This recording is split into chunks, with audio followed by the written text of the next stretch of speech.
La digue de l'interdiction des manifestations publiques serait-elle rompue en Côte d'Ivoire?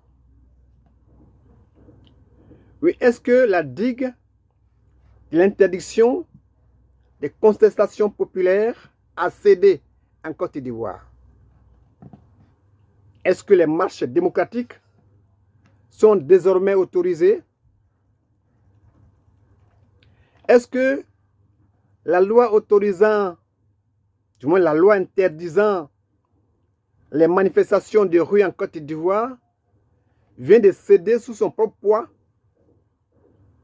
Depuis quelques années, on le voit, on le sait, toute tentative de contestation publique contre le pouvoir conduit inévitablement à des arrestations, à des répressions sévères.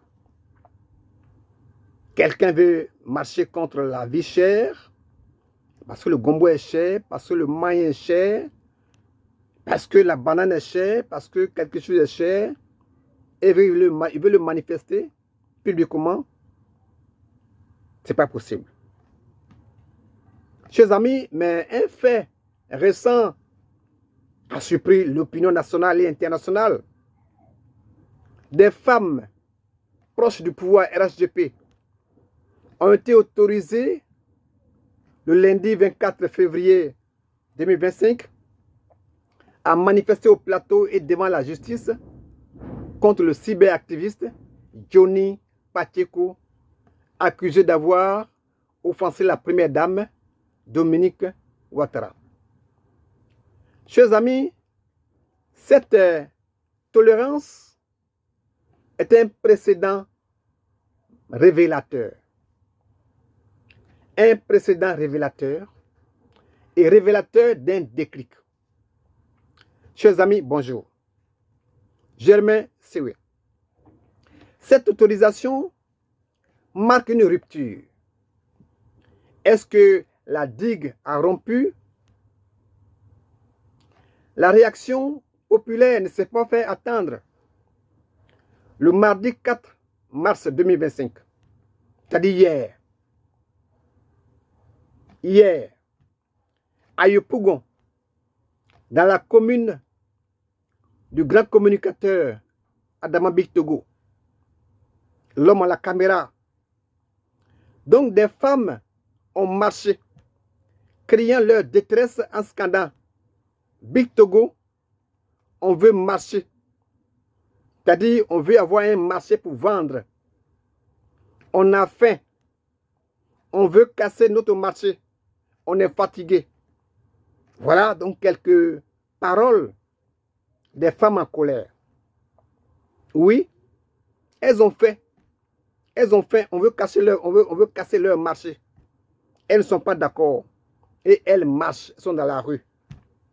Cette démonstration publique, cette démonstration pacifique, non réprimée, contraste avec la répression subie par des je veux dire par des citoyens emprisonnés pour pouvoir protester contre la vie chère.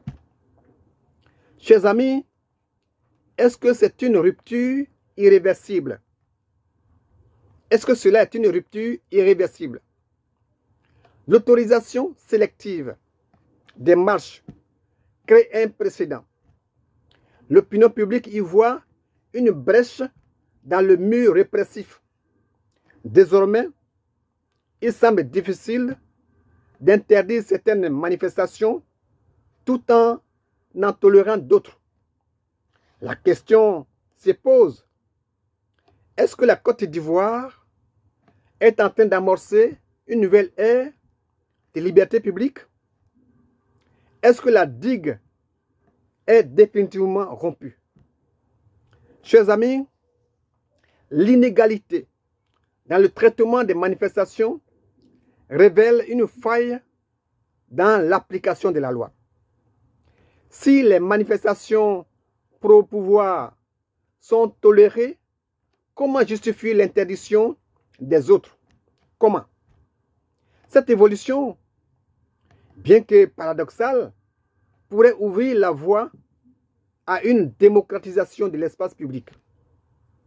Ceux qui se demandaient si manifester était encore possible en Côte d'Ivoire ont donc leur réponse. L'acceptation, du moins l'exception accordée au pro-pouvoir, pourrait lever l'interdiction. Ce serait la rupture de la digue. Ce serait la rupture de la digue. J'aimerais vous saluer.